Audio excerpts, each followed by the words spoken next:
الفاتح إلى حضرة حبيبنا وشفينا وقرة أعيننا مولانا محمد صلى الله عليه وسلم وعلى آله وصحبه وأزواجه وذريته وأهل بيته أجمعين، ثم إلى أرواح والدينا لآبائنا لأمهاتنا ولأجدادنا لجداتنا لإخواننا لأخواتنا قرباتنا لمن له حق علينا ولجميع المؤمنين والمؤمنات والمسلمين والمسلمات الأحياء منهم والأموات، وخصوصا إلى روح الواقف بهذا المصلى، ثم إلى روح سيدنا المعلم الحبيب عبد الله بن الحداد بأن الله ينفعنا بعلومه في الدارين. الفاتحة.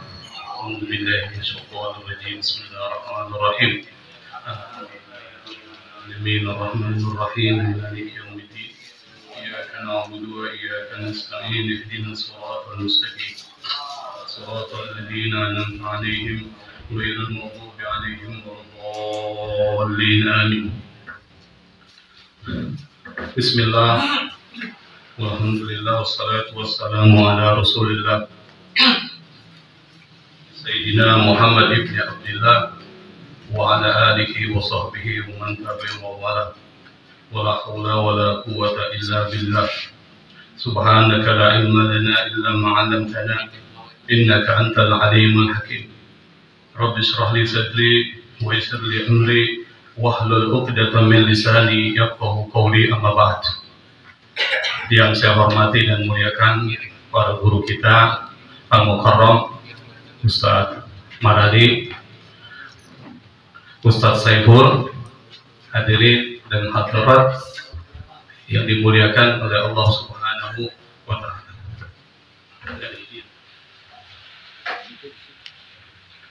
Pada kesempatan malam ini kita masih melanjutkan kajian kita terkait dengan, sebelumnya saya akan bacakan ya, qala al-musannif rahimahullah ta'ala.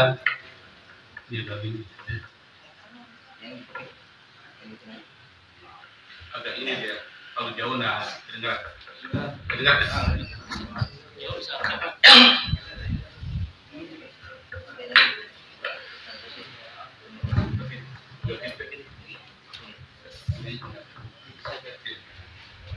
Tapi kedengaran ya. Qala al-musannif rahimahullah ta'ala wa Allah yanfa'una bi ulumi fid dharain.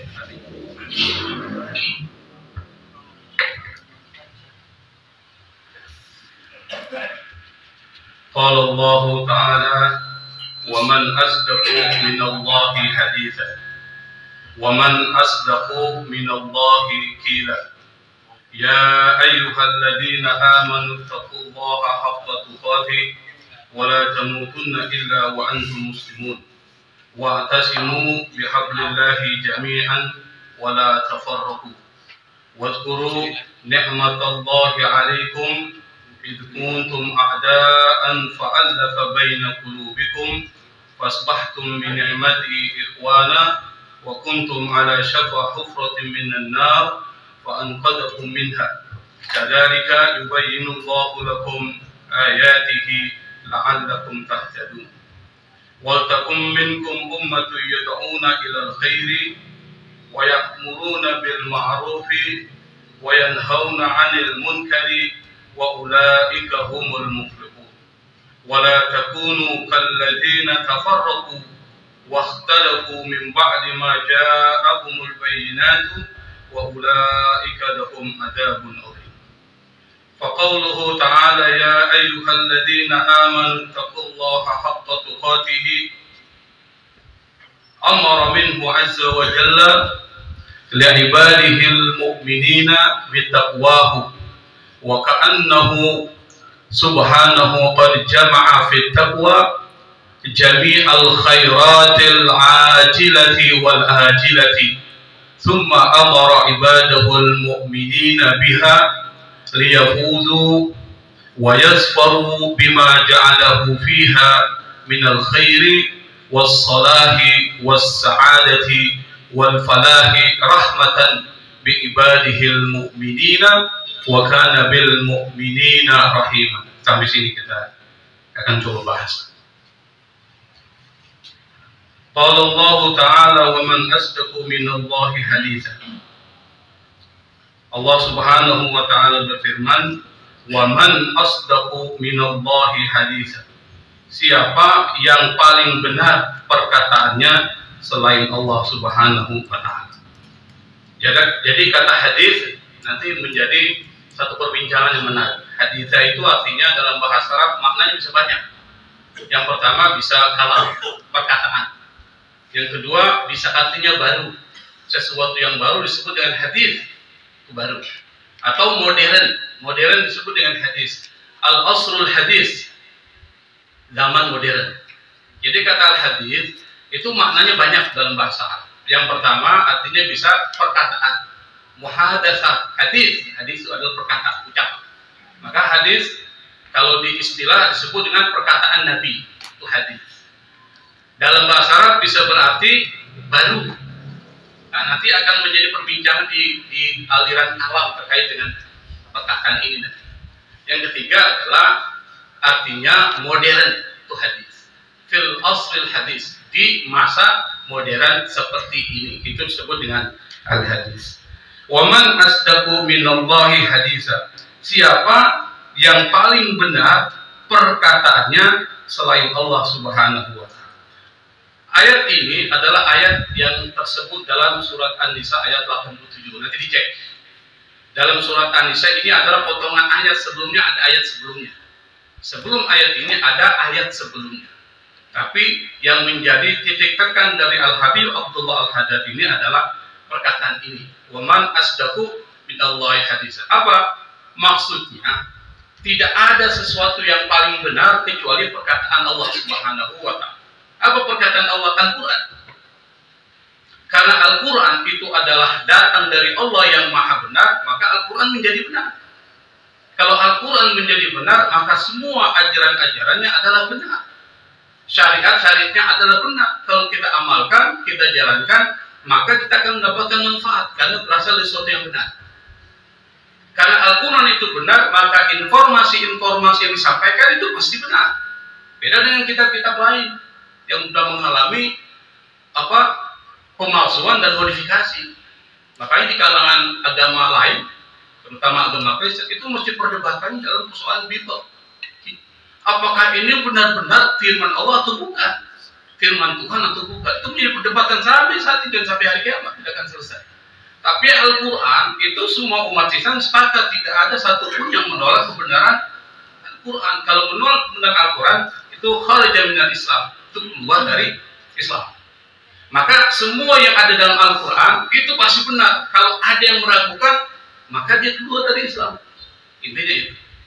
Dia misalnya sholat itu adalah kewajiban. Kalau dia tidak sholat, maka dia berdosa besar. Tapi kalau dia tidak meyakini sholat sebagai ajaran, dia keluar dari Islam. Jadi paham ya? Dia tidak meyakini sholat sebagai satu ajaran Islam yang penting, maka dia keluar dari Islam, murtad. Kenapa? Karena tidak meyakini ajaran yang paling prinsip, termasuk tidak mengakui puasa. Tapi kalau orang tidak puasa, tidak keluar dari Islam. Kenapa? Dia cuma berdosa besar. Tapi kalau dia tidak meyakini puasa itu adalah syariat, maka dia dosa atau dia keluar dari Islam. Maka kalau kita lihat misalnya terkait dengan persoalan penciptaan langit dan bumi, itu Allah sudah kabarkan dalam surat Al-Anbiya, nanti dicek. Alam yaral ladzina kafaru anna as-samawati wal arda kanata ratqan fafataqnahuma wa ja'alna minal ma'i kulli syai'in hayy. Nanti dicek surat Al-Anbiya. Apakah orang-orang kafir tidak melihat bahwa langit dan bumi ini awal mula itu bersatu, ratqan. Lalu kemudian Allah pecahkan, menjadi planet sebagai termasuk menjadi bumi.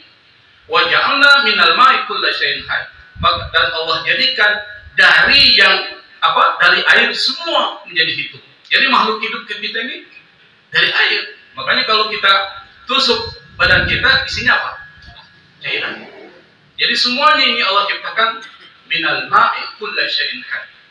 Nah, beberapa tahun kemudian, ratusan tahun kemudian, itu ditemukan teori penciptaan langit dan bumi dengan teori Big Bang. Ledakan besar ditemukan. Dan teori Big Bang ini sudah diinformasikan oleh Allah dalam surat Al-Anbiya dalam Al-Quran. Artinya apa? Apa yang disebutkan oleh Allah, informasinya pasti benar. Dan itu sudah terbukti dengan munculnya teori Big Bang. Sama dengan persoalan ramalan Quran tentang jatuhnya Romawi, yang pun Romawi akan mengalahkan Persia beberapa tahun kemudian. Baca surat Rom. Gulibatir Rom fi adnal ardi wa hum min ba'di galabihim sayaghlibun. Rom akan dikalahkan. Rom ini Romawi ya. Romawi itu bukan di Roma, tapi Turki. Romawi, kerajaan Turki yang besar, yang Kristen, itu pasti akan dikalahkan. Fi adnal ardi, dan di tanah yang sangat rendah. Wa hum min ba'di galabihim, setelah mereka kalah, mereka akan mengalahkan Persia. Dalam bid di sini, dalam beberapa tahun. Dalam bahasa Arab kalau disebutkan bidah itu antara 8 atau 9 tahun. Dan itu terbukti. Apa yang disebutkan oleh Allah dalam Al-Quran terbukti. Kenapa? Karena informasi yang ada dalam Al-Quran itu pasti benar. Karena dia pasti benar, maka syariat-syariatnya itu pasti benar. Kita diperintahkan sholat, jalankan, karena pasti ada manfaat yang besar. Kita diperintahkan puasa, jalankan. Kita disuruhkan, yang nanti dikaitkan dalam kitab ini adalah takwa. Kita jalankan, ini pasti adalah sesuatu yang benar. Itu yang pertama. Jadi Allah ingin sampaikan dalam ayat ini, dan Al-Habib Abdullah mengutip ayat ini, ingin menyampaikan bahwa apa yang ada di dalam Al-Quran itu pasti benar, dan kalau kita jalankan pasti kita bahagia. Karena datang dari sesuatu yang benar. Yang kedua, ayat ini waman asdaqu minallahi haditsa. Kata hadits tadi saya katakan maknanya baru. Salah satu makna kata dari hadits itu adalah baru, new atau novelty dalam bahasa Inggris. Sesuatu yang baru, sesuatu yang diciptakan. Maka kata Mu'tazilah ini salah satu aliran kalam di dalam aliran pemikiran Islam, teologi. Dia mengatakan dengan ayat ini kita mengatakan bahwa Al-Quran adalah makhluk. Nah, ini jadi persoalan besar. Apa? Al-Quran itu diciptakan. Karena dia diciptakan, kenapa muncul perkataan seperti ini? Pada zaman Khalifah Hisham bin Abdul Malik, itu ada orang Kristen, pendeta Kristen namanya Yohanes. Dia bertanya kepada orang Muslim, orang Islam pada zaman Khalifah Hisham bin Abdul Malik, zaman Umayyah. Dia bertanya, menurut kami, dalam Injil kami, Isa itu adalah anak Tuhan. Anak Tuhan. Bagaimana menurut Anda orang Islam tentang Isa dalam Al-Quran? Orang Islam ini bilang, dalam Al-Quran disebutkan bahwa Isa ini adalah Rasulullah, kalimatun alqaha ila Maryam. Satu kalimat, perkataan Allah yang ditiupkan kepada Siti Maryam. Menurut Anda, kalimat firman disebut dengan firman, maka mereka mengatakan firman. Firman Tuhan, kalamullah, itu adalah sesuatu yang baru diciptakan atau dia qadim. Ini jadi perdebatan. Kata orang Islam, dia adalah qadim, bukan diciptakan. Nah, kalau begitu, Nabi Isa yang berasal dari kalimat Allah, kalam Allah, firman Tuhan, maka dia adalah sesuatu yang bukan makhluk. Ini dia perdebatan, Pak. Karena dia bukan makhluk, maka dia Tuhan. Ini yang kemudian membuat Mu'tazilah membuat konsep. Yang konsep ini dikembangkan menjadi sebuah gerakan bahwa Al-Quran adalah makhluk. Kalau Al-Quran bukan makhluk, maka ada sesuatu selain Allah yang qadim. Maka itu mustahil bagi Allah. Ini alasan pertamanya. Kemudian dengan pendapat ini, dan pendapat ini kemudian dijadikan sebagai mazhab resmi negara Abbasiyah. Jadi Abbasiyah diambil tuh mazhab resmi negara, terutama zamannya Harun al-Rasyid. Tapi Harun al-Rasyid dia tidak seperti Al-Ma'mun. Kalau Al-Ma'mun dia sangat militan, karena dia muridnya Abul Huzail Al-Allab, tokoh Mu'tazilah. Maka dia paksa Mu'tazilah menjadi aliran resmi negara, dan semua ulama dipanggil untuk mengakui ini sebagai mazhab resmi negara. Dipaksa. Jadi kalau pemaksaan mazhab itu sudah ada zaman dinasti Abbasiyah. Disitulah kemudian terjadi pembunuhan besar-besaran terhadap ulama yang tidak mengakui Al-Quran sebagai makhluk. Nanti konsekuensinya nanti kita akan jelaskan. Termasuk Imam Ahmad bin Hanbal dipanggil. Menurut Anda, apakah Al-Quran itu makhluk dicipta? Apa kata Imam Ahmad bin Hanbal? Al-Quran kalamullah wa kalamullah wa qadim. Al-Quran itu adalah perkataan Allah dan perkataan Allah qadim. Allah berkata dengan sifatnya, dan sifatnya melekat kepada diri Allah, dan mustahil perkataannya menjadi makhluk karena dia sifat. Kalau perkataan menjadi makhluk, maka ada sesuatu dari diri Allah yang makhluk. Jadi logikanya bagus. Lalu Imam Ahmad bin Hanbal disiksa, dan dia disiksa pada 3 khalifah, Pak. Pertama Khalifah Al-Mahmud, kedua Khalifah Al-Mu'tasim, dan ketiga Khalifah Al-Wathiq. Zaman Khalifah Al-Mutawakkil baru dia dilepaskan, karena Khalifah Al-Mutawakkil ini dia adalah Sunni, bukan Mu'tazilah. Imam Syafi'i pernah dipanggil, tapi Imam Syafi'i cerdas. Dia punya strategi. Imam Syafi'i dipanggil. Ya Syafi'i, mada taqul fi khalqil Quran? Apa pendapatmu tentang kemakhlukan Al-Quran? Ini ayat ini yang dijadikan dasar. Kata Imam Syafi'i, inna Taurata. Dia pakai tangan dulu, pakai telunjuk ini. Inna Taurata wal Zabur wal Injil wal Quran makhluk. Tapi Imam Syafi'i hanya mengucapkan, tapi dimaksud tangan ini makhluk. Maksudnya apa? Imam Syafi'i mengatakan keempat jari yang saya tunjuk ini dalam hatinya disebutkan adalah makhluk, bukan Al-Quran. Itu namanya tauriyah. Tauriyah. Jarinya dibilang makhluk. Inna Taurata wal Zabur wal Injil wal Quran makhluk. Dalam hati Imam Syafi'i yang dimaksud adalah jarinya ini. Makanya saya bisa bilang saya berbohong sama orang. Saya berbohong gini. Anda sekarang berada di mana? Saya ada di luar. Tapi dalam hati saya mengatakan saya tidak ada di luar apa, tapi saya mengatakan ada di luar kampus. Jadi orang bilang, oh ada di luar rumah. Bilang saya ada di luar kampus. Tapi yang saya maksud adalah di luar kampus. Tapi pemikiran dia di luar rumah. Kata itunya saya sudah sebutkan. Itu boleh. Tapi niat kita. Tapi Imam Syafi'i dia berpikiran kalau dia mengatakan sejujurnya bahwa Al-Quran itu kalamullah, maka banyak mudarat yang diterima. Pertama, dia pasti akan disiksa dan dipenjara. Yang kedua, pasti dia akan meninggalkan taklimnya dan mengajarkan kepada umat itu lebih penting daripada dia harus mengakui. Maka dia menggunakan disebut dengan tauriyah, strategi. Apa mudaratnya kalau seandainya Mu'tazilah ini perkataannya, teologinya kita ambil. Yang pertama, itu bisa membuat kita kafir. Apa kafirnya? Karena kita mengatakan bahwa Allah tidak punya sifat mutakallim. Makanya kalau kita baca sifat 20, ada nggak?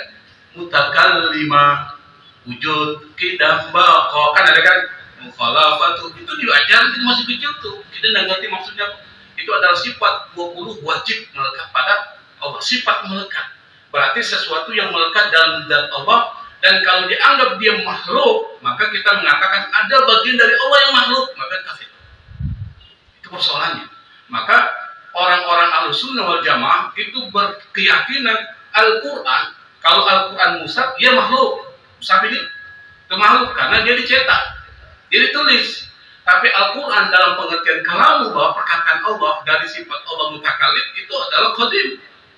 Ada bersamaan dengan Allah Subhanahu wa ta'ala. Ini soal kalam. Tapi implikasinya pengaruhnya besar terhadap persoalan keyakinan. Itu yang dari aspek kalam. Yang ketiga, dari aspek sufistik gimana? Ayat ini mengatakan bahwa Allah punya sifat yang paling benar. As-Sadiq. Orang atau zat yang benar ketika berbicara. Maka sifat Allah benar dalam perkataannya itu harus kita teladani dalam kehidupan kita. Takhallaqu bi akhlaqillah. Hendaklah kalian berakhlak dengan Allah Subhanahu wa ta'ala. Nah, salah satu akhlak dan sifat Allah adalah benar dalam perkataannya. Maka kita diperintahkan oleh Allah, oleh Nabi untuk meniru akhlak Allah ini menjadi orang yang jujur. Itu maksudnya gitu. Kenapa jujur? Alaika bisidqi Fa inna sidqa yahdi ilal bir, wa innal birra yahdi ilal jannah. Hendaklah kalian, kata Nabi, berpegang kepada kejujuran, karena kejujuran mengantarkan kepada kebaikan dan kebaikan mengantarkan kepada surga. Jadi ada hubungan antara surga dengan kejujuran. Jadi jujurnya jadi simbol kesuksesan. Kesuksesan paling besar itu surga. Ini luar biasa. Makanya kata Umar bin Khattab, "Alaika bisidqi wa in qatalak." Hendaklah kalian berpegang pada kejujuran, meskipun kejujuran itu bisa membuat engkau terbunuh. Itu luar biasa. Benar. Ada satu cerita, Pak. Gak apa-apa saya cerita ya.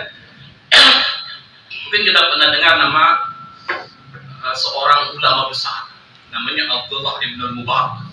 Saya tidak akan bicara Abdullah ibn Mubarak, tapi saya bicara tentang bapaknya. Jadi Al-Mubarak ini, beliau ini adalah mantan budak. Ketika dibebaskan dari budak, lalu dia bekerja di satu perkebunan delima. Karena saya sudah dipesan ini jam 7 selesai. Masih baik dulu. Ya. Di perkebunan delima. Berpuluh-puluh tahun dia bekerja di situ. Berpuluh-puluh tahun. Satu ketika yang punya kebun datang di bawah teman-temannya. Lalu dipanggil salah satu petugas kebun atau penjaga kebun yang ternyata yang dipanggil adalah Mubarak. Dibilang sama Mubarak, "Ya Mubarak, tolong ambilkan buat saya dan teman-teman saya buah delima yang matang-matang dan manis-manis." Mubarak lalu kemudian dia ambil buah delima itu, diserahkan ke tuannya.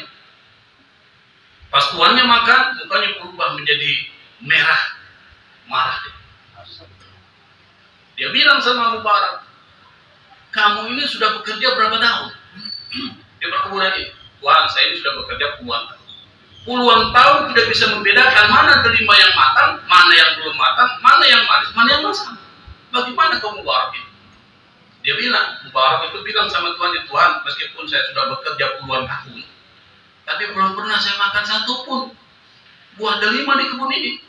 Maka saya nggak bisa bedakan mana yang manis, mana yang masam. Coba kalau seandainya kita bekerja di pohon jeruk misalnya, tiap hari kita makan jeruk tanpa izin dari Tuhan." Ini tidak. Kenapa? Karena dia tahu bahwa memakan satu biji saja tanpa izin dari Tuhan itu bisa membuat orang ibadahnya bermasalah. Itu sofistik. Bahkan ada cerita yang menarik.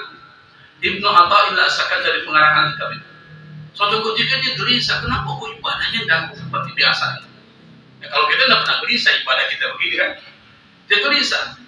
Aduh, pasti ada sesuatu yang terjadi sehingga ibadah saya tidak seperti biasanya. Ternyata Pak, dia punya kambing makan rumput tetangganya. Makan rumput tetangganya, dicari, oh ini persoalannya nih yang membuat ibadah saya jadi kurang khusyuk. Lalu dia minta maaf sama tetangganya, dia bilang, "Saya mohon maaf karena kambing saya mau makan rumput tetangga." Apa katanya? "Cuma rumput dong, saya tidak tanam tuh rumput, ditumbuh sendiri." Dan kambing biasa tuh makan rumput seperti itu. Seperti itu Pak, ulama-ulama sufi yang menjaga marwahnya. Nah termasuk Mubarak. Akhirnya sang majikan dengan temannya itu pulang. Beberapa tahun kemudian datang lagi ke situ, dipanggil Mubarak. "Mubarak, saya ini ada sesuatu yang saya bicarakan. Saya ini punya seorang putri cantik, orang soleh, pokoknya perempuan yang tidak pernah berbuat sama sekali. Saya ini bingung. Dia sudah memasuki masa untuk menikah, tapi saya bingung kepada siapa saya nikahkan dia. Tolong nasihatku di mana?" Karena dia tahu Abu Bakar orang soleh. Kata Mubarak, "Tuan, kalau orang-orang Yahudi menikahkan anaknya, pertimbangannya itu persoalan kekayaan, materi. Kalau orang-orang Kristen menikahkan anaknya, pertimbangan ketampanan dan kecantikan. Orang-orang Arab Jahiliyah ketika menikahkan anaknya, pertimbangannya keturunan, nasabnya. Dan orang Islam kalau menikahkan anaknya, pertimbangannya adalah ketakwaannya.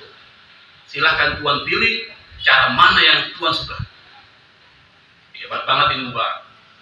Kata majikan Mubarak ini, dia bilang, "Saya ini orang Islam. Tentu saya akan mengikuti cara Islam.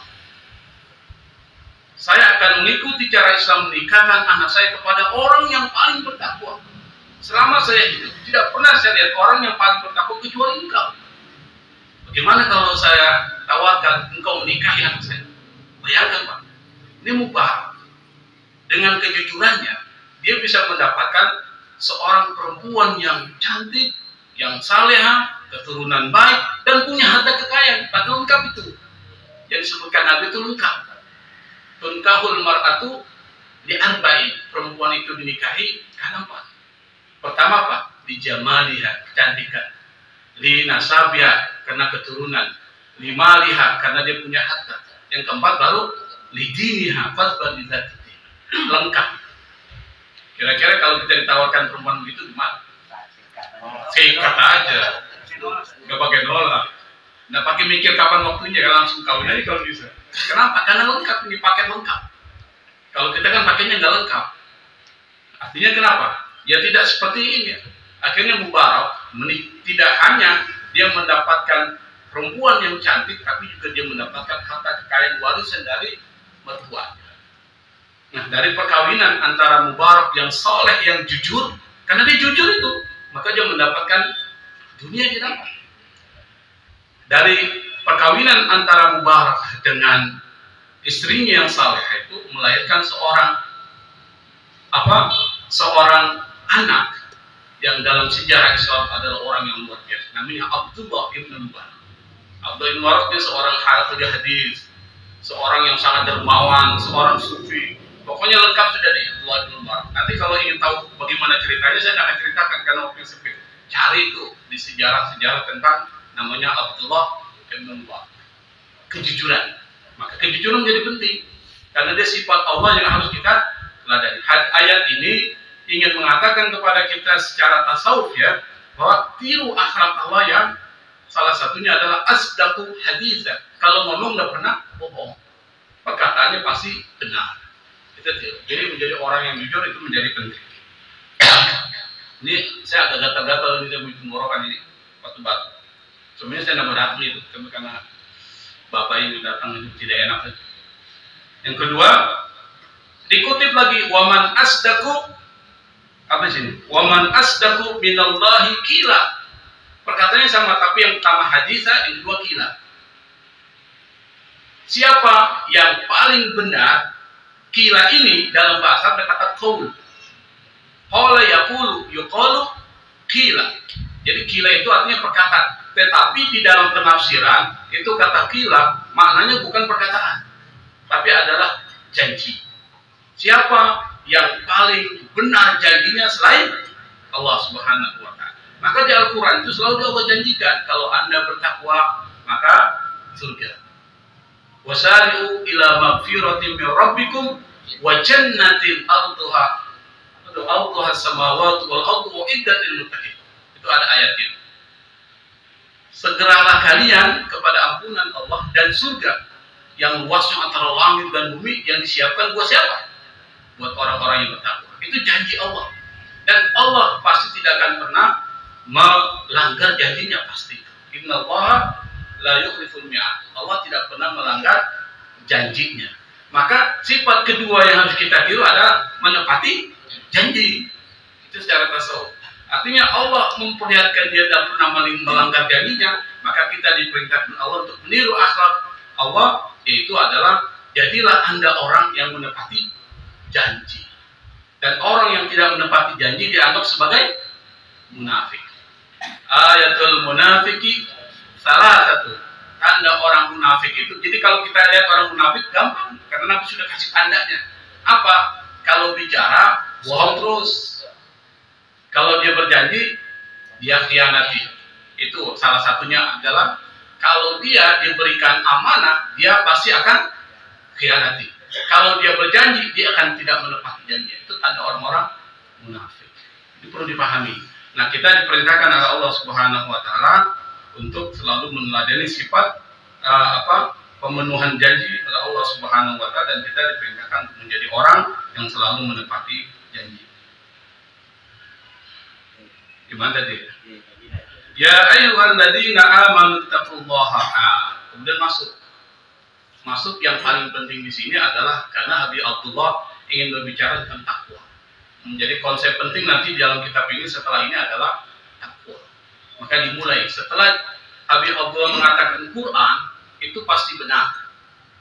Quran itu ada janji, dan janji Allah pasti benar bagi orang-orang yang bertakwa. Maka disebutkanlah, kalian, kata Allah, jadilah orang yang bertakwa.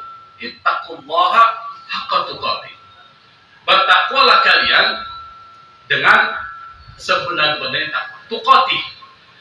Dalam bahasa Arab itu yang menjelaskan kata takwa itu banyak bahasanya, Pak. Bukan cuma takwa. Pertama, bisa menggunakan kata at-tuqat. Disinilah haqqa tuqatih, itu tuqat, takwa. Yang kedua, bisa menggunakan yang disebut dengan tauqiyah. Itu bisa menggunakan kata taqiyah, bukan tauqiyah. Maka orang yang bertakwa disebut dengan taqi, bertakwa. Dan kalau ada, dan bisa menggunakan kata takwa. Jadi kata yang pertama adalah at-tuqat, at-taqiyah. Yang ketiga apa tadi? At-taqwa. Yang keempat al-ittiqa. Itu kata takwa. Jadi digunakan istilah 4. Sama dengan sombong, al-kibir, at-takabbur. Itu disebutkan. Jadi kibir dan takabbur. Orangnya mutakabbir. Kata kibir itu sombong. Nah, kata takwa disebutkan 4 di dalam bahasa Arab. Yang pertama adalah takwa, kedua tuqat, yang ketiga taqiyah, yang keempat ittiqa. Itu disebutkan dalam Al-Quran. Nah, salah satu yang dipakai di sini adalah ittaqullaha haqqa tuqatih, bukan haqqa taqwa. Maksudnya apa? Hendaklah kalian bertakwa kepada Allah dengan sebenar-benarnya takwa. Nah, di sini yang menjadi kitab itu orang-orang beriman. Maksudnya apa? Kalau orang tidak beriman, sulit untuk bisa menjalankan takwa ini. Saya akan belum jelaskan ya makna takwa ya. Nanti insya Allah pada pertemuan berikutnya kita akan jelaskan. Tapi kita hanya membahas tentang ayat ini saja. Dan ayat ini, kata ulama, di para sebagian ulama, sebagiannya, saya membaca kitab Mafatihul Ghaib Fakhruddin Ar-Razi, seorang mufassir mazhab Asy'ari ya, di dalam kalam, dia mengatakan bahwa ayat ini itu ada sabab nuzulnya. Sabab nuzulnya ketika turun ayat ini, bukan sabab nuzul, ketika turun ayat ini, itu orang-orang Islam, ini diriwayatkan oleh Ibnu Abbas, orang-orang Islam itu merasa berat. Merasa berat kenapa? Siapa yang bisa menjalankan takwa kepada Allah dengan sebenarnya? Maksudnya apa? Yang pertama, dia tidak pernah bermaksiat kepada Allah. Tidak mungkin. Dia tidak pernah lupa kepada Allah, selalu ingat kepada Allah. Itu takwa yang sebenarnya. Yang ketiga, dia pasti akan menjalankan apa yang diperintahkan Allah dengan sebenarnya. Mustahil, kata para sahabat. Tidak ada satupun hamba manusia yang mampu melakukan ini. Akhirnya kemudian turun ayat Quran, fattaqullaha mastata'tum. Bertakwalah kalian kepada Allah mastata'tum, semampu kalian. Jadi semampu kalian. Ini kata ulama. Kata ulama seperti itu. Ulama mengatakan, sebagian ulama mengatakan, ayat ini yang terdapat dalam surat Taghabun ayat 13 itu fattaqullaha mastata'tum, nanti dicek. Itu menghapus, menghapus itu menasakh. Nanti ayat yang dihapus namanya ayat mansukh. Menghapus ayat yang berbicara ya ayyuhalladzina amanu ittaqullaha haqqa tuqatih, itu dihapus. Wala tamutunna illa wa antum muslimun, itu tidak dihapus. Saya paham ya? Ayat ini dihapus menurut sebagian ulama. Ayat ini nggak dihapus. Dia mengatakan menasakh awalnya tapi tidak menasakh akhirnya. Kata Fakhruddin Ar-Razi. Maka ayat ini menurut Fakhruddin Ar-Razi, itu sebagian ulama mengatakan, yang dikutip oleh Fakhruddin Ar-Razi, sebagian ulama mengatakan ayat ini terhapus dengan fattaqullaha mastata'tum. Artinya apa? Bertakwalah kalian semampu kalian. Karena tidak mungkin kita bisa benar-benar bertakwa kepada Allah dengan sebenar-benarnya takwa. Tapi ini dikritik. Tidak ada ayat ini mansukh. Jadi kalau bicara tentang perdebatan para ulama itu sudah biasa ya. Perdebatan para ulama biasa. Tadi di masjid itu kita bicara tentang ada perbandingan fikih tentang sholat aja sudah luar biasa. Dan itu biasa, nggak ada sesuatu yang harus kita saling menyalahkan. Itu biasa. Seperti perdebatan antara Ibnu Rus mengkritik Al-Ghazali. Al-Ghazali mengkritik Ibnu Sina. Kata Al-Ghazali, Ibnu Sina itu sudah kafir dalam 3 hal. Anda bayangkan, Imam Ghazali mengkafirkan Ibnu Sina. Padahal Ibnu Sina umur 7 tahun hafal Quran. Ahli fikih, ilmu agama bisa, kedokteran, semua dia bisa. Tapi dikafirkan oleh Imam Ghazali. Kafir apa? Bukan kafir dalam pengertian dia keluar dari Islam, tetapi kafir dalam pemikiran. Pemikirannya itu keluar dari pemikiran Islam. Ngerti maksudnya? Keluar. Lalu Al-Ghazali dikritik oleh Ibnu Rus. Ibnu Rus ini. Siapa Ibnu Rus? Ahli fikih yang menulis kitab Bidayatul Mujtahid, fikih perbandingan. Ahli filsafat yang menafsirkan filsafatnya Aristoteles dan Plato. Dan orang Barat bisa maju karena Ibnu Rus, disebut dengan Averroes. Kalau nggak ada Ibnu Rus, Barat nggak seperti sekarang, Pak. Kenapa? Karena Ibnu Rus tinggal di Andalusia, di Spanyol. Jadi Spanyol itu Barat. Nah, persentuhan lah mereka mengambil ilmu di Spanyol sehingga mereka mencapai satu yang disebut dengan Renaissance, pencerahan, dengan muncul disebut dengan modernisasi, penemuan-penemuan. Kenapa? Karena yang bernama filosof Barat itu dia terpengaruh oleh Ibnu Rus. Siapa? Salah satunya adalah Francis Bacon, Descartes itu. Ini filsafat ya, sahabat Barat. Dan kita perlu pahami bahwa ini adalah kontribusi Islam terhadap Barat. Ini luar biasa. Oke, kita sudah keluar ya. Nah, kemudian disebutkan di sini, wala tamutunna illa wa antum muslimun, janganlah kalian mati kecuali dalam keadaan Islam. Wa atasimu bihablillahi jami'an, berpegang teguhlah kalian dengan tali Allah semuanya, wala tafarruqu, janganlah kalian berpecah belah. Kita sebut saja, wazkuru nikmatallahi alaikum, ingatlah nikmat Allah kepada kalian, id kuntum a'da, ketika kalian bermusuhan, fa'allafa itu Allah lembutkan. Maka nanti ada kata mu'allaf, orang yang dilembutkan hatinya masuk ke dalam Islam namanya mu'allaf. Itu dari kata allafa. Fa'allafa baina qulubikum, Allah lembutkan hati-hati kalian, fasbahtum bi ni'mati ikhwana, dan kalian karena anugerah Allah itu menjadi bersaudara. Wa kuntum ala syafa hufratin minnar, kalian sebelumnya itu berada di pinggiran neraka itu. Fanfadakum minna, maka Allah selamatkan kalian dari itu. Kadzalika yubayyinullahu lakum, demikian Allah menjelaskan kepada kalian ayati, tanda-tanda kekuasaannya, la'allakum tahtadun, semoga kalian itu bisa mendapatkan petunjuk. Wa takum minkum ummatun, naklah ada di antara kalian satu kelompok umat, yad'una ilal khair, menyeru kepada kebaikan, wa ya'muruna bil ma'ruf, memerintahkan kepada kebaikan, wa yanhauna 'anil munkar, mencegah dari kemungkaran, wa ulaika humul muflihun, dan mereka ini adalah orang-orang yang muflihun. Kata muflihun nanti kita akan jelaskan. Itu diambil dari kata falaha. Nanti kita jelaskan siapa orang muflihun, nanti kita akan jelaskan. Kata falaha itu artinya berkembang. Berkembang itu falah. Maka bisa berarti sukses. Jadi kata sukses, berkembang, mencapai sesuatu yang maksimal dalam usahanya disebut dengan falah. Maka petani yang mengembangkan tanahnya lalu menjadi tumbuhan yang berkembang disebut dengan falahun. Falah. Jamaknya falah atau falahu. Itu petani, falah. Maka kita disebut dengan falah. Nah, salah satu ajaran Islam disebut dengan falah. Hayya 'alal falah. Itu kesuksesan, kemenangan, itu disebut dengan falah. La'allakum tuflihun, semua kalian menjadi orang yang beruntung, sukses dunia dan sukses akhirat. Apa yang bisa membuat beruntung? Yang pertama adalah takwa kepada Allah dalam ayat ini, singkat saja.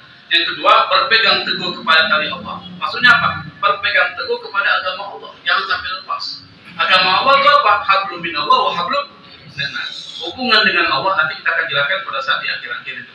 Wa hablum minannas, hubungan manusia dengan manusia. Maka kalau bicara hubungan manusia dengan manusia, bid'ah menjadi boleh. Tahu bid'ah kan? Inovasi. Bid'ah itu artinya inovasi, kreativitas. Kalau tidak ada bid'ah di dalam persoalan muamalah, Anda nggak akan sukses. Karena perlu ada pemikiran kreatif. Tapi dalam ibadah, nggak boleh ada bid'ah. Ibadah apa? Ibadah yang sudah pasti. Kalau ibadah yang tidak pasti, maksudnya apa? Masuk di dalamnya adan. Misalnya contohnya, kalau Anda adan, sebelum adan ada apa? Tahkim kan? Tahkim itu bukan dalam pengertian ibadah, dalam pengertian yang sudah ditentukan, tapi ini bagian dari adat kebiasaan. tidak bertentangan, tidak, maka bukan bid'ah, dia bukan bid'ah. Kalau Anda misalnya azan, Anda tambahkan tuh Allahu Akbar menjadi 20. Allahu Akbar, Allahu Akbar, Allahu Akbar, Allahu Akbar, Allahu Akbar. Itu bid'ah itu. Kenapa? Karena Nabi hanya memerintahkan berapa? Ditambah. Atau sholat Isya kita kurang jadi 3, atau kita tambah jadi 5, itu namanya bid'ah itu, Pak. Karena sudah pasti, sesuatu yang sudah pasti ditambah-tambah itu bid'ah. Tetapi sesuatu yang tidak masuk dalam kategori ibadah makhluk, ibadah yang murni, itu bukan bid'ah, itu menjadi adat. Adat itu ukurannya, kalau dia tidak bertentangan dengan syariat, dia boleh dipakai. Contohnya apa? Maulid. Perayaan Maulid itu bagian dari adat, bagian dari sesuatu yang bukan ibadah tapi adat. Tapi karena dalam Maulid itu menceritakan kisah Nabi, berselawat kepada Nabi, ada tazkirah, ada silaturahmi, maka dia berpahala. Karena ada unsur-unsur itu. Jangan dilihat maulidnya, tapi apa yang terjadi dalam maulid. Ini maulid dari zaman Nabi memang nggak ada. Tetapi apa yang ada dalam maulid itu ada pada zaman Nabi. Apa? Berselawat. Yang kedua, kita baca kisah Nabi supaya kita termotivasi meneladani Nabi. Yang ketiga, ada tazkirah, nasihat. Yang kelima, silaturahmi. Yang keempat, ada sedekah. Karena di dalam maulid itu ada makanan. Makanan siapa yang bersedekah? Orang-orang yang jamaah di situ. Maka di situ ada kebaikan-kebaikan yang berkumpul di dalam maulid. Maka dia pahala. Jadi begitu cara memahaminya seperti itu. Yang ketiga yang bisa membuat orang beruntung itu adalah wazkuru ni'matallahi 'alaikum. Selalu mengingat nikmat Allah dan mensyukurinya. Itu yang ketiga. Ada yang keempat adalah dakwah, mengajak orang pada kebaikan. Itu adalah media yang bisa membuat Anda mencapai kesuksesan. Jadi mencapai sukses gampang. Pertama, takwa. Yang kedua, berpegang kepada agama Allah. Yang ketiga, apa tadi? Mensyukuri, mengingat nikmat Allah. Yang keempat, dakwah. Yad'una ilal khair wa ya'muruna bil ma'ruf wa yanhauna 'anil munkar. Itu 4. Nah, kalau bapak-bapak menjalankan keempat konsep ini, insya Allah Anda akan beruntung. Insya Allah Anda akan mencapai keberuntungan. Kita lanjut, kita percepat. Faqauluhu ta'ala ya ayyuhal situ ya. Faqauluhu ta'ala ya ayyuhalladzina amanu taqullaha haqqa tuqatih amara minhu azza wa jalla li'ibadihil mu'minina bitaqwa. Firman Allah, ya ayyuhalladzina amanu taqullaha, wahai orang-orang beriman bertakwa kepada Allah dengan sebenar-benarnya takwa yang tadi kita sudah jelaskan. Itu Allah memerintahkan kepada hamba-hambanya beriman untuk bertakwa kepada Allah Subhanahu wa ta'ala. Kata takwa itu diambil dari kata ittaqa. Ittaqa yattaqi, ittiqaan, orang yang bertakwa namanya muttaqin. Tapi kata ittiqaan masdarnya ada 2, ittiqaan dan takwa. Ini makanya orang bingung, takwa ini diambil dari mana? Padahal takwa itu diambil dari mana? Ittaqa. Ittaqa itu dari, ini kita belajar nahwu ya, supaya mudah kita serap. Itu dari kata waqiyah. Waqiyah itu artinya menjaga, melindungi, itu waqiyah. Qi, faqina ada benar. Waqiyah itu kalau fi'il amrnya apa? Qi. Wawnya hilang, ya-nya hilang. Qi, peliharalah. Waqina ada kina, pelihara kami dari adab neraka. Waqa ini kemudian masuk badan ibta'ala. Jadi ibta'ala itu. Jadi kita belajar sorof ini. Nah, masuk badan ibta'ala menjadi ittaqa. Paham ya? Ittaqa, ibta'ala, ittaqa. Karena nggak mungkin pakai ibtaqa, nggak mungkin. Ibtaqa nggak mungkin, itu jelek. Maka jadi ittaqa. Nah, ittaqa masdarnya ittiqaan. Sama dengan intaqala, intiqal, ittaqa, ittiqaan. Nah, kata ittiqaan ada 2 masdar dari ittaqa, yaitu takwa. Jadi takwa artinya dari mana dia diambil? Dari ittiqa atau ittaqa. Saya dipahami ya, ini nahwu, karena banyak orang sering bertanya ke saya, dari mana Ustaz kata takwa itu? Apa fi'il amr, fi'il madinya? Dari waqiyah. Nah, mungkin kalau waqiyah itu Waqa yaqi wiqayatan. Nah mungkin. Dari mana? Dari ifta'ala ittaqa yattaqi ittiqa'an atau taqwa wa huwa muttaqin. Jadi orang yang bertakwa disebut dengan muttaqin dan jamaknya muttaqun. Nah, bisa paham ya? Atau muttaqin. Maka diambil dari kata itu. Allah perintahkan itu. Kenapa Allah perintahkan takwa? Karena seluruh kebaikan ada di takwa. Anda sholat, tujuannya apa? Takwa. Anda puasa, la'allakum tattaqun. Puasa takwa. Anda haji, takwa. Jadi muara semua amalan-amalan kebaikan yang Allah turunkan dalam Al-Quran itu muaranya takwa. Nanti kita jelaskan takwa seperti apa konsepnya pada pertemuannya. Karena ini perlu penjelasan yang panjang. Di sini disebutkan wa ka'annahu subhanahu seolah-olah, ka'annahu itu artinya seolah-olah Allah Subhanahu wa taala qad jama'a fit taqwa, menggunakan qad itu kalau masuk ke fi'il madhi artinya benar-benar itu. Seakan-akan Allah ingin mengatakan kepada kita bahwa Allah benar-benar mengumpulkan di dalam takwa itu jami'al khairatil ajilati wal ajilah. Semua kebaikan itu ada di takwa, baik yang akan datang maupun yang baik yang segera atau tidak segera. Summa amara ibadahu, kemudian Allah perintahkan hamba-hambanya al-mu'minin yang beriman biha untuk berpegang teguh kepada takwa. Kenapa? Liyafuzu wa yasfaru, agar mereka bisa mendapatkan. Jadi di sini ada dua kalimat. Pertemuan yang lalu sudah saya mengatakan tradisinya orang Arab itu sering menggunakan banyak kata padahal maknanya sama. Orang Arab itu kadang-kadang dia bisa menggunakan 3 kata tapi maknanya sama, itu aja. Misalnya seperti contoh, liyafuzu wa yasfaru bi. Jadi kalau ada liya faza pakai bi temannya itu, yasfaru bi, dia temannya tuh, nggak bisa pisah. Itu kata yafuzu dari faza, yafuzu fauzan, faiz. Jadi orang yang sukses, orang yang mendapatkan sesuatu namanya faiz. Faiz itu artinya itu mendapatkan. Yasfaru itu juga mendapatkan. Dua kata ini sama artinya, mendapatkan. Ya, padahal itu dua kata berbeda. Itu orang Arab. Orang Arab itu sering menggunakan kata-kata yang berbeda tapi maknanya sama untuk memperlihatkan keindahan di dalam menulis. Tapi kalau kita bahasa Indonesia itu namanya redundant. Apa redundant? Mubadir. Cukup satu kata juga cukup. Artinya apa? Memperoleh. Ini kelemahannya bahasa Indonesia karena dia tidak bisa mencakup makna bahasa Arab yang sangat kaya itu. Wa yasfaru bima ja'alahu fiha minal khair wassalah. Nah, saya akan jelaskan strukturnya ini. Ada yang punya kitab ya, bisa lihat ya.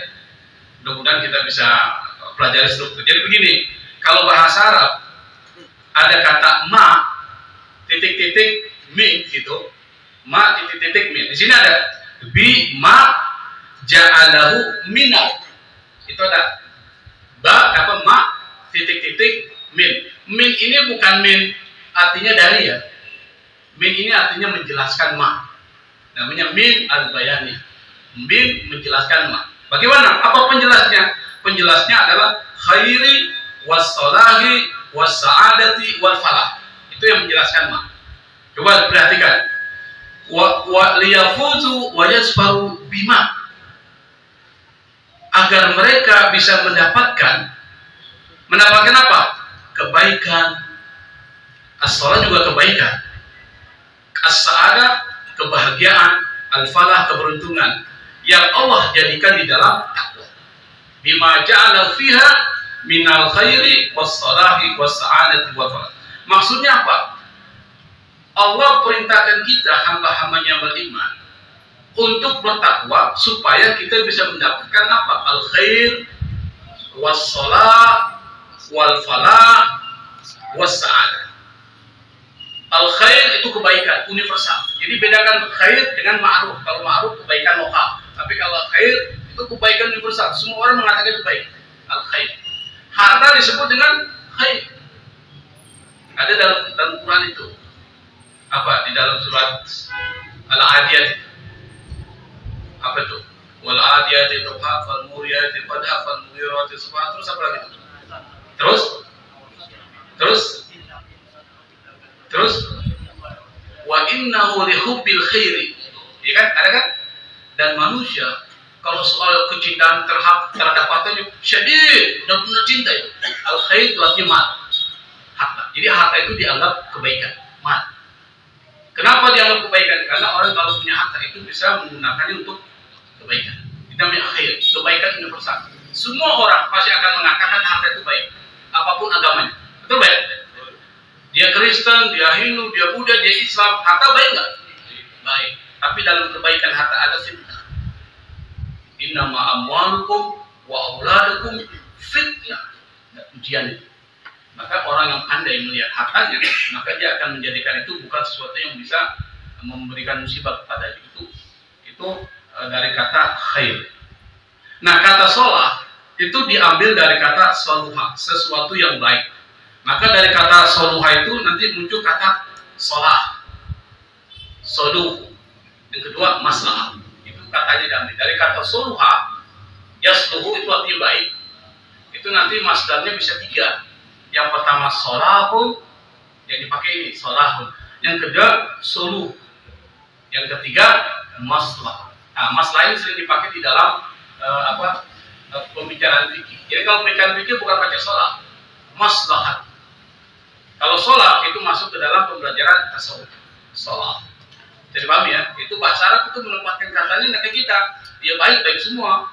Kalau kita mengatakan baik di mana aja baik sama. Tapi dalam bahasa Arab itu dia menggunakan 3 istilah dan itu berbeda-beda tempatnya. Salah ketika bicara tentang persoalan etika, soluh saya belum tahu kalau soluh, tapi kalau maslahah itu biasanya digunakan dalam persoalan fikih. Maslahah jamaknya masalih. Itu dibahas dalam kitab-kitab fikih.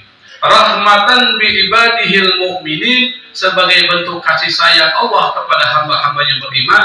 Wa kana bil mu'minina rahimah, dan Allah terhadap orang-orang beriman itu adalah rahimah. Rahimah itu adalah sifat mubalaghah ismul fa'il. Dia adalah satu sifat yang sama dengan fa'il, artinya rahim yang maha memberikan kasih sayang. Itu rahim. Makanya Nabi disebut dengan rahim. Betul kan? Karena kasih sayang Nabi terhadap orang-orang beriman itu luar biasa. Dan rahim ini adalah sifat Allah, disebutkan dalam setiap di dalam awal surat itu. Madzhab Syafi'i mengatakan bismillah itu adalah ayat di dalam surat-surat termasuk Fatihah. Nah, kita ketika disebutkan kata rahim, kita disuruh meneladi sifat rahimnya Allah Subhanahu wa taala. Artinya apa? Semua ucapan kita, semua pikiran kita, semua tindak laku kita harus mencerminkan rahmatan lil alamin.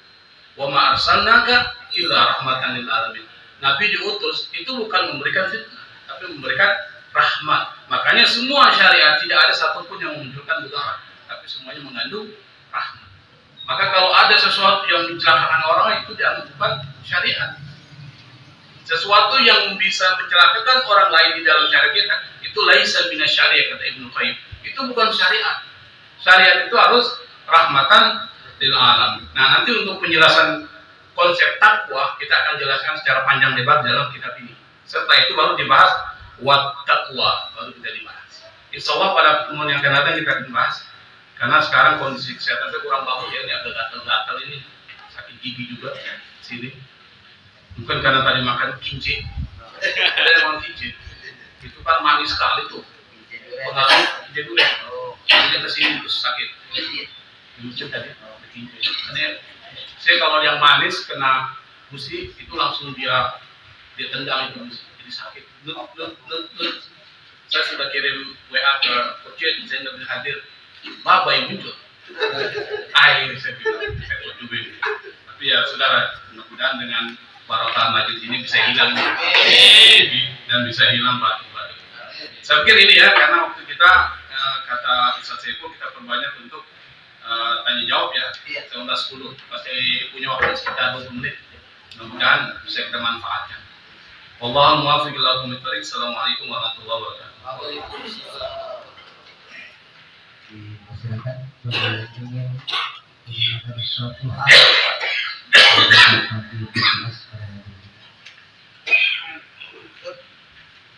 Oke, silakan Ustaz. Di awal tadi antum menerangkan bahwa Muhammad Astagfirullah itu memastikan bahwa tidak ada keraguan sedikit pun dari kebenaran apa yang dilakukan oleh Allah. Hadis itu. Oke. Tetapi saya menemukan ada dua kalimat yang saling kontradiktif di ayat Quran, yaitu ketika bicara tentang ayat riba. Di pertama Allah mengatakan innama haramallahu al-bai'a wa harrama al-riba. Pertama Allah katakan bahwa jual beli itu halal, kemudian riba haram. Lalu di ayat berikut kita temukan wala taqulu riba apa juga apa. Ini bagaimana tertentukan dua ayat ini? Yang pertama Allah katakan mutlak bahwa riba itu halal. Tapi yang kedua Allah katakan jangan makan riba dalam jumlah yang banyak. Apakah ini termasuk bagian daripada nas orang maksud? Yeah. Yang buat saya ini ada kontradiktif. Ini bagaimana menyikapinya? Itu yang pertama. Itu apa? Yang kedua dari linguistik. Tadi kan kita temukan kalimat apa? Cuma amaro ibadatul mukminin biha.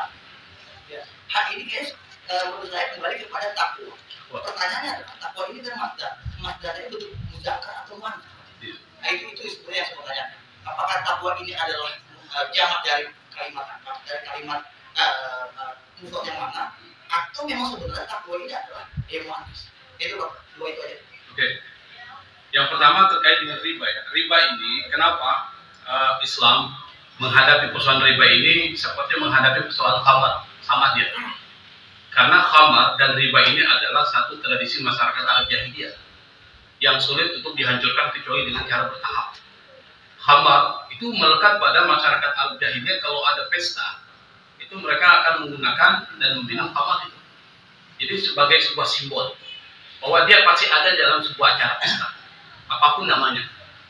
Yang kedua, di dalam khamar itu orang yang minum khamar semakin mabuk semakin bagus, semakin teler itu semakin bagus. Dianggap orang yang bahasanya apa ya, hebat dia, karena sampai dia mabuknya itu luar biasa. Itu pertama. Maka ketika Allah mengharamkan khamar itu bertahap, tidak langsung frontal, karena Allah itu ngerti psikologi dari masyarakat Arab. Kalau frontal langsung dia pasti nolak, tapi bertahap. Disebutkan dulu di dalam khamar itu ada manfaat. Wa ismuhuma akbaru min nafihima. Kata Allah, ingat dosanya lebih besar daripada manfaatnya. Tapi belum ada pengharaman itu. Belum. Nah, kemudian disebutkan itu di dalam Al-Quran karena sahabat masih meminum khamar itu. Nah, ketika dia habis minum khamar, datang perintah salat, lalu dia kemudian salat. Di dalam salat karena dia mabuk, maka ucapannya akan berubah. Betul ya? Kalau orang mabuk pasti dia ucapannya ngaco. Maka dia membaca surat Al-Kafirun itu menjadi bermasalah. Qul ya ayyuhal kafirun a'budu ma ta'budun. Kira-kira bermasalah enggak? Salah, aku menyembah apa yang kau sembah. Bahaya ini. Maka turunlah ya ayyuhalladzina amanu la taqrabus sholata wa antum sukara. Wahai orang beriman, jangan dekati sholat kalau kau dalam keadaan mabuk. Belum diharamkan. Tapi karena ada sahabat merasa gelisah, ini pasti haram ini. Umar bin Khattab nanya, ya Rasul, sebenarnya seperti apa ini masalah khamar ini? Nanti kita kiaskan ke riba ya.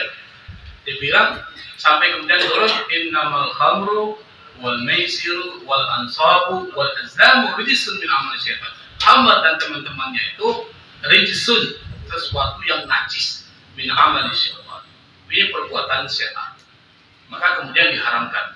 Fajtanibuhu la'allakum tuflihun. Jadi jauhkan khamar, hindari khamar supaya kamu beruntung. Itu yang khamar. Nah, riba sama dengan khamar.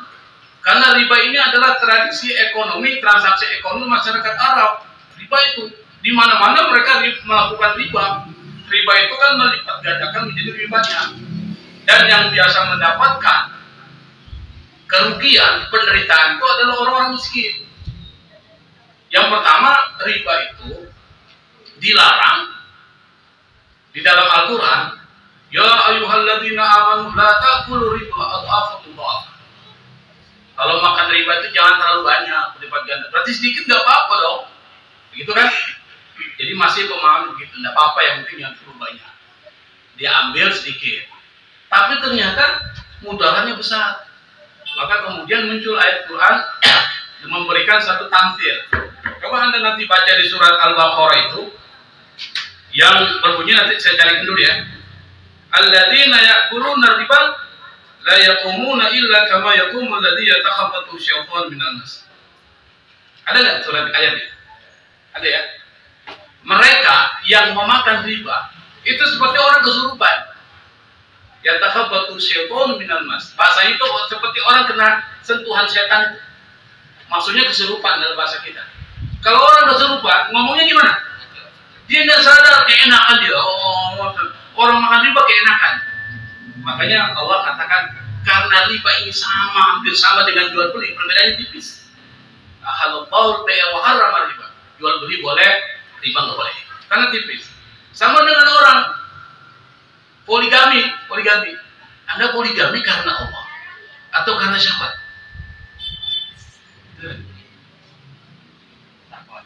Rata-rata syahwat bukan karena Allah. Saya pernah diomeli oleh orang poligami. Saya tanya Anda ini poligami karena syahwat atau karena Allah? Didiam. Kenapa? Tidak ada orang poligami, Pak. Pasti yang dicari yang cantik-cantik. Betul kan? Syahwat itu. Ini syahwatul khafiyah, dari syahwat yang tersembunyi. Oh, saya poligami karena Allah. Tidak yakin sih. Sama dengan orang jihad, ini poso itu Pak. Dia bilang kita harus balas dendam. Saya kan pernah di poso. Saya pernah menghadapi hal seperti itu banyak sekali. Dia bilang kita harus benar berjihad ini. Saya bilang, ingat, ada perbedaan tipis antara jihad karena Allah dengan karena setan, karena Allah. Dan itu hati-hati, jangan sampai kau jihad lalu kau masuk neraka itu. Karena bukan selain Allah. Dia bikin. Kenapa? Dendammu itu yang bikin masalah. Dendam. Karena dia kan keluarganya dibunuh, keluarganya mati kan, sehingga dia benar-benar berperang itu bukan karena Allah, tapi karena dendam. Hati-hati kau mati masuk neraka itu. Takut ya. Bagaimana caranya perbaiki iman supaya benar-benar jihad karena Allah? Jadi hati-hati Pak. Jangan sampai ini perbedaan itu. Nah, kemudian disebutkan wa halallahu bai'a wa harrama riba. Allah halalkan jual beli dan Allah haramkan riba. Karena memang bersama ini. Yang satu boleh, yang ini tidak boleh. Kenapa? Karena di situ ada kezaliman. Makanya di dalam Al-Quran, ya ayyuhalladzina amanu taqullaha wa daru ma baqiya minal riba in kuntum mu'minin. Wahai orang beriman, takwalah kalian kepada Allah, takut dengan ajaran-ajarannya yang termasuk persoalan riba. Wa daru ma baqiya minal riba. Tinggalkan sisa-sisa riba itu. Wa daru ma baqiya minal riba in kuntum mu'min. Kalau kalian benar-benar beriman. Nah, di situ kemudian semua transaksi riba haram. Awal mulanya masih belum. Jadi antara ad'afa mudha'afa itu bukan menghapus, tapi namanya itu yang disebut dengan pentahapan. Jadi tidak menghapus ya. Kalau menghapus nggak begitu, tapi dia bertahap. Awalnya ini, tetapi ayat ini tidak berlaku lagi tuh ad'afa mudha'afa dalam pengertian. Pokoknya yang tidak berlipat ganda pun haram itu kalau dia riba. Pertanyaan bunga bank sama dengan riba, itu perbedaan pendapat para ulama. Yang diharamkan itu riba, bunga bank itu diperselisihkan para ulama apakah riba atau tidak. Jangan sampai sama, jangan samakan Pak. Ini bunga bank riba, riba diharamkan. Riba memang diharamkan, tapi bunga bank belum tentu masuk kategori riba. Kalau Anda yakin bunga bank itu ada riba, maka Anda sulit untuk pergi haji. Iya, betul. Betul ya? Menyetor di mana? Mau pergi sendiri? Nggak mungkin kan? Pasti nyetor kan? Kalau haji yang tanpa negara, Anda bisa ditendang pulang. Kasus yang kemarin haji apa tuh? Furoda. Suruh pulang Pak. Udah terdaftar. Makanya masuk haji. Meskipun dia haji plus, tetap dia terdaftar di negara. Masuk kategori masuk negara. Kan negara yang mengatur. Nah, termasuk pembayarannya di mana? Bank. Bank apa tuh? Hah? Bank kan? Oh, bank syariah dengan bank ini. Syariah dengan bank bersama Pak. Hampir sama kalau dilihat cara ininya. Cuma bedanya syariah dan bukan syariah. Sama. Makanya para ulama mengatakan bahwa ada kondisi-kondisi tertentu yang memang belum memungkinkan kita bisa membentuk benar-benar bank syariah. Maka di situ masuk kategori ada yang mengatakan karena kondisi masih darurat kita dan masalah. Jadi sekali lagi saya tekankan bahwa ayat itu bukan dinasah, tapi itu tahapan pemberian hukum. Yang terakhir adalah wadaru ma baqiya min riba in kuntum mu'minin. Tinggalkan semua bentuk transaksi riba kalau kalian benar-benar beriman. Jadi yang dibutuhkan ini adalah iman. Kalau imannya bermasalah, tetap masih melakukan transaksi riba. Makanya iman menjadi penting. Saya pikir ya, saya kasih. Silakan ada yang kedua kok. Yang kedua apa? Terkait yang bahasa itu. Yang takwaan. Oh ya. Jadi gini, Anda pernah dengar ayat at-toyib. Kata at-toyib, at-toyib artinya apa? Toyib. Burung. Nah, saya akan carikan sini ayat yang menggunakan kata at-toyib. Coba ya. Toyib itu dia muzakkar atau muannas? Hah? Muzakkar kan? Muzakkar. Nah, di dalam surat surat Yusuf. Dalam surat Yusuf ini disebutkan wa dakhala ma'ahu sijna fatayat. Masuk bersamanya ke dalam penjara dua orang anak muda. Kan gitu kan? Qala ahaduhuma inni arani aksiru khamra. Yang satu berkata, saya bermimpi saya memeras khamar. Dia mimpi itu. Satu. Dia bercerita sama Nabi Yusuf. Wa qala al-akharu inni arani ahmilu fawqa ra'si khubzan. Saya bermimpi, yang lainnya bermimpi bahwa saya membawa di atas kepala khubzan. Apa khubzan? Roti. Ta'kulu tayru. Ta'kulu itu muannas itu. Tak pakai tak. Iya, ta'kulu tayru. Tayru jadi fa'il. Tayr ini artinya apa? Burung. Tapi kan tidak ada tak marbutohnya. Kok bisa? Ini dianggap adalah muannas majazi. Takwa itu muannas majazi. Misalnya liyafuzu wa yasfaru biha. Mana yang tadi itu? Biha itu bitakwa karena takwa dianggap muannas majazi. Sama dengan at-tayr. Takul tayr minhu, yang burung itu memakan di atas kepalanya roti itu. Maka kemudian Nabi Yusuf kan memberikan takwil mimpi, takbir, ilmu takbir mimpi. Yang dalam mimpi itu disebutkan nanti kau yang memeras khamar begini-begini, nanti kau yang dimakan ini kau nanti akan digantung. Nah begitu kan. Kemudian ternyata benar. Cuma Allah kasih lupa. Nabi Yusuf kan pernah pesan, nanti kalau kau benar-benar lepas, jangan lupa sebutkan aku di hadapan raja. Nabi Yusuf bersandar pada makhluk. Allah kasih lama dia tinggal di penjara. Nabi Yusuf bersandar pada makhluk. Akhirnya Nabi Yusuf sadar, mau dia bersandar pada makhluk, maka dilupakan tuh orang itu sehingga lama dia. Nah kemudian ketika dia tidak lagi bersandar pada makhluk, maka Allah tolong dia.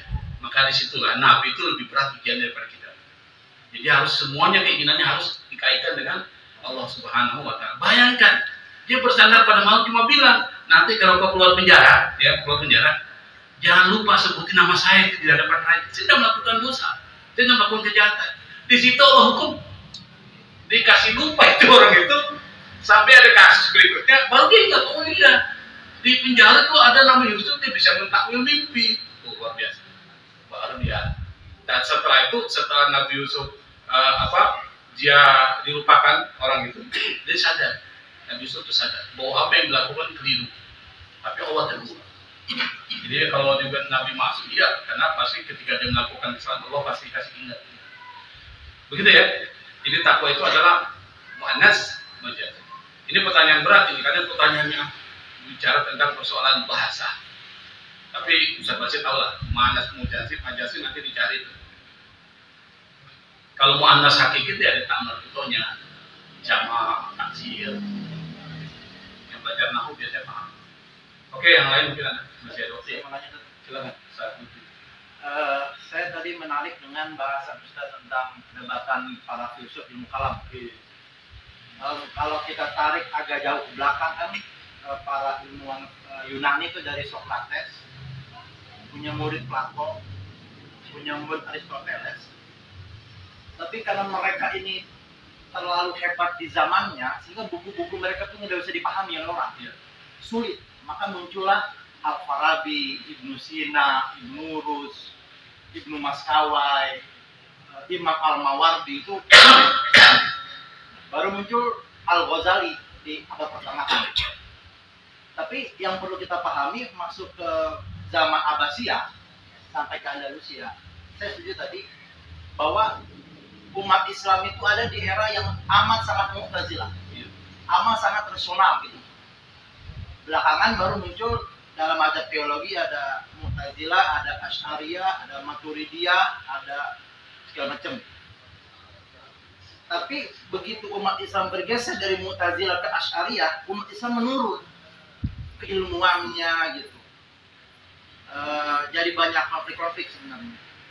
Kalau saya mengartikan umatan wasato sebenarnya, kita di zaman ini mungkin harus ada di tengah antara Asy'ari dengan Mu'tazilah.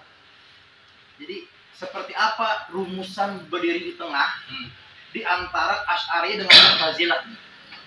Yang pertama kan kita tahu bahwa ketika Mu'tazilah itu menyebar, kan awal mulanya tidak ada masalah. Nanti ada penyimpangan sedikit. Itu menyebar di zamannya Harun ar-Rasyid. Harun ar-Rasyid ini khalifah yang adil.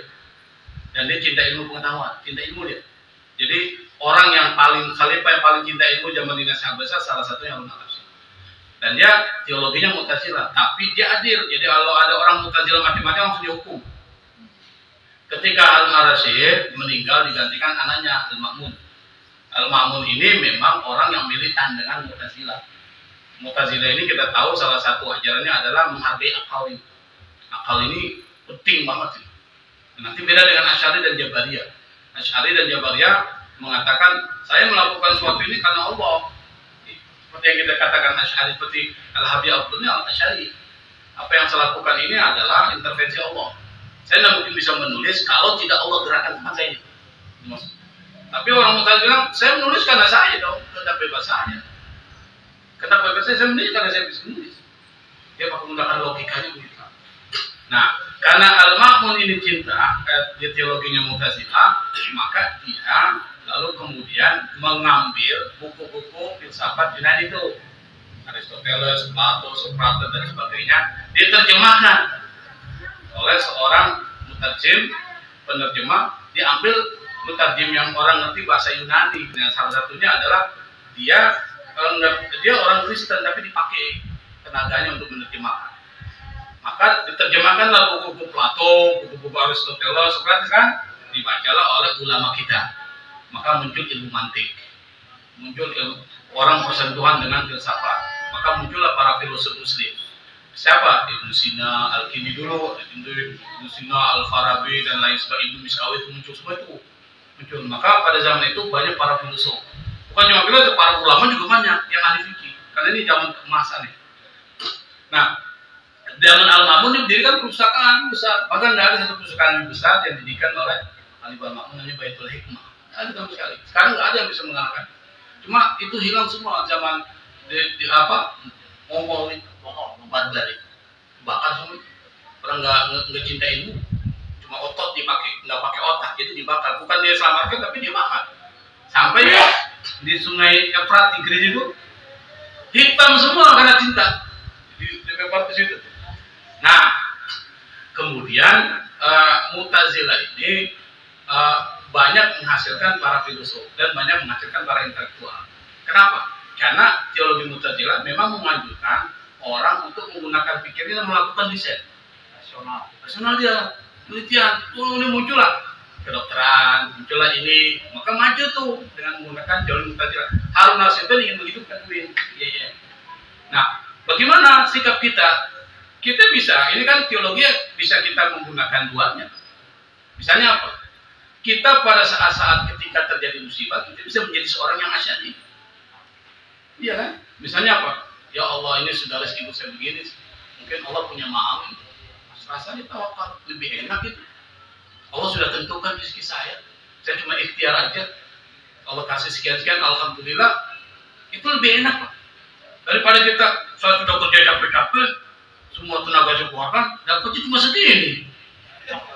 Ada begitu kan? Buat apalah saya kerja, malas itu. Muncul seperti itu. Nah kalau Asy'ari itu bagusnya begitu.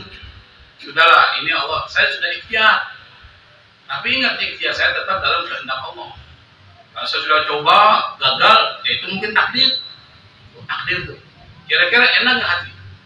Enak, alhamdulillah, nggak stres. Tapi kalau kita kan, saya kok bisa ngisi, kok kenapa saya nggak lulus ya? Udah saya bisa wawancara, kok udah lulus. Lebih bagus kita pakai Asy'ari, takdir, lebih enak. Tapi ingat, ketika kita bicara tentang berusaha, kita pakai logika Pak, otak pakai. Bagaimana caranya supaya saya jangan jatuh 2 kali? Saya ini gagal dalam ini, gimana caranya? Kira apa yang membuat saya gagal? Pelajari. Nah, menggunakan logika Mu'tazilah. Pelajari itu. Jangan pasrah. La yuldagul mu'min fi hajarin wahidin marratain. Tidak mungkin orang beriman kesandung 1 batu 2 kali. Kalau kesandung 2 kali 3 kali, bodoh itu orang.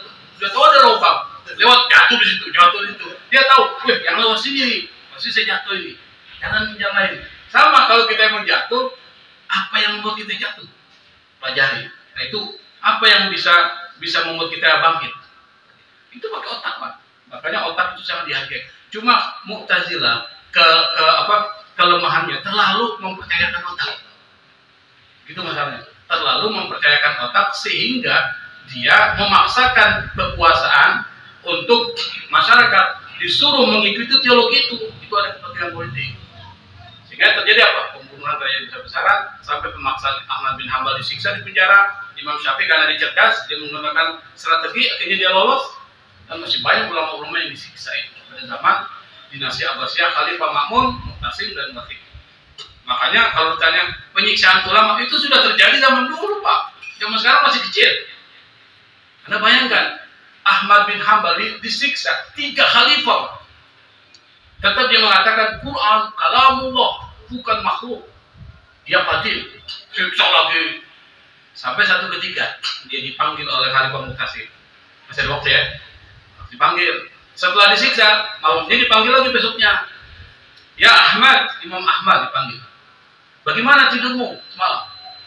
Alhamdulillah, saya masih bisa wudhu, saya bisa sholat. Saya bisa wudhu, masih bisa sholat. Tapi pada saat saya ketika mengucapkan surat Al-Ikhlas, kok saya tidak bisa ucapkan? Saya mencoba cari ayat lain, juga tidak bisa. Saya lihat di samping saya, ternyata Al-Quran sudah mati, jadi jenazah. Al-Quran sudah jadi jenazah. Marah tuh Khalifah Mu'tasim. Kurang ajar kau nih Imam Ahmad kan? Kenapa kau mengatakan Al-Quran mati? Loh, Anda kan mengatakan Quran itu makhluk. Setiap yang makhluk pasti dia akan mati. Maka Al-Quran itu sudah mati jadi jenazah. Diam ya, siksa lagi. Tapi karena Imam Ahmad dia kan cerdas orang. Karena dia memang sabar dan dia tetap konsisten dengan pandangannya, akhirnya yang bosan itu penguasa. Sudah kasih lepas saja. Sangat lagi. Kalau jadi udah capek. Nah, sampai kemudian ada orang yang datang ke situ memberitahukan. Jadi Imam Syafi'i bermimpi. Dalam mimpinya bertemu Rasul. Dia bilang sama Imam Syafi'i Rasul, ya Muhammad bin Idris, qul li Ahmad, katakan kepada Ahmad tempatnya di surga.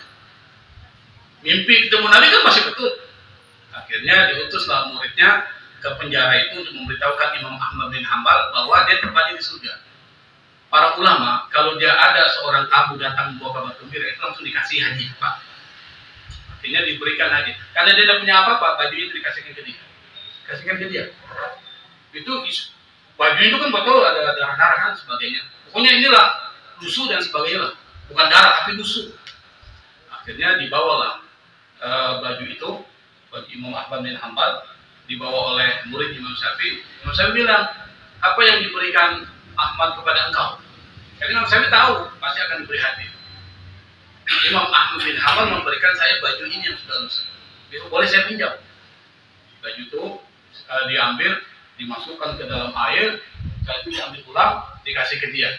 Itu airnya dikasih minum sama buat keluarga. Bayangkan, Imam Syafi'i. Kenapa? Dia mau nanti keluarga ini masuk surga bersama Ahmad bin Hanbal. Barakahnya. Jadi kalau tabaruk dengan ulama tuh perlu Pak, tabaruk. Jangan seperti Wahabi tuh, nggak mau tabaruk kan. Makanya kalau kita ketemu ulama tujuh tangan di bolak-balik, nggak apa-apa, itu tabaruk kan. Imam Syafi'i aja tabarukan dengan muridnya. Imam Ahmad muridnya ditabarukkan luar biasa ya. Imam Ahmad memuji gurunya, selalu setiap doa dia selalu meminta keselamatan buat gurunya. Itu luar biasa antara murid dan guru, luar biasa hubungan. Saya pikir itu ya, bisa terjawab ya. Jadi Anda bisa jadi Asy'ari dan Mu'tazili sekaligus. Prof. Terakhir. Teologi Mu'tazilah dan Asy'ariyah ini ijtihadiyah atau akidah? Semuanya ijtihadiyah semua itu. Seperti Asy'ari ijtihad, tapi ijtihadnya berbasis pada Quran. Mu'tazilah juga ada Qurannya, seperti yang saya sebutkan tadi. Tapi ijtihadiyah Anda bisa memilih. Kalau menurut Anda sih bisa ambil duanya, tapi jangan juga disebarluaskan ya. Intinya kita begitu ya. Tapi yang lain ada disuruh. Dari kita pada malam hari ini kami informasikan juga bahwa sholat Baitul Makmur insyaallah tanggal 26 November insyaallah akan mengadakan maulidnya di Nabi Muhammad SAW. Insyaallah malam minggu. Iya. Malam minggu ya? Malam minggu. Karena para asatidnya sempat malam minggu kan, ya. Oleh karena itu sengaja saya sampaikan, siapa tahu dari sekarang membantu, ya, daripada kegiatan kami, kemudian membantu daripada kelancaran Maulid Nabi Muhammad SAW, minimal doa agar dimudahkan, agar diberikan kelancaran, ya, Allah Subhanahu Wa Taala. Ya, ada yang ingin bantu silakan langsung ke DKM, yaitu Abdul Rasid, ya, atau ke Tono juga, atau ke Amin, ya, Amin. Ya, itu yang bisa kami sampaikan. Kemudian ucapan terima kasih bagi yang sudah menyumbangkan kopi kapal api, sasetan, kemudian Indo Cafe, makanan ringan, ya, terima kasih. Itu alatnya punya bawa itu sampai sekarang alhamdulillah belum diangkat-angkat. Ya, terima kasih semuanya, mudah-mudahan mendapatkan pahala di sisi Allah Subhanahu Wa Taala. Ada tirkannya Al-Fatihah.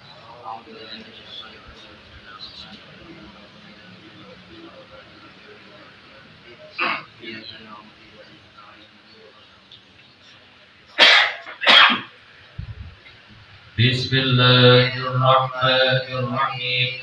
Alhamdulillahil ghafuri lil 'abidil qururi wa fatifil umuri wa hamaqatil huburi wa salatullahi dawama wa salamu tamama ala bayyati imama wa li anbiya kitama wa ala alil kirami wa sahbika nujumi fi qudwatil marami lil'ulbi wal ajami ya Rabbana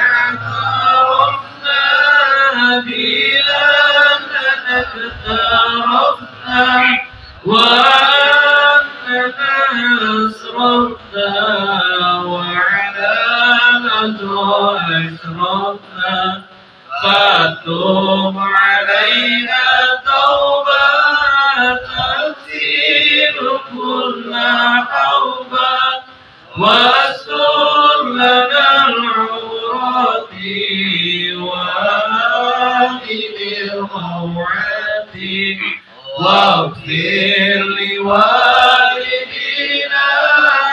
ربي ومولودينا والأهل والإخوان وسائر الحلال وكل ذي محبة أو جيرة أو صحبة والمسلمين أجمعين آمين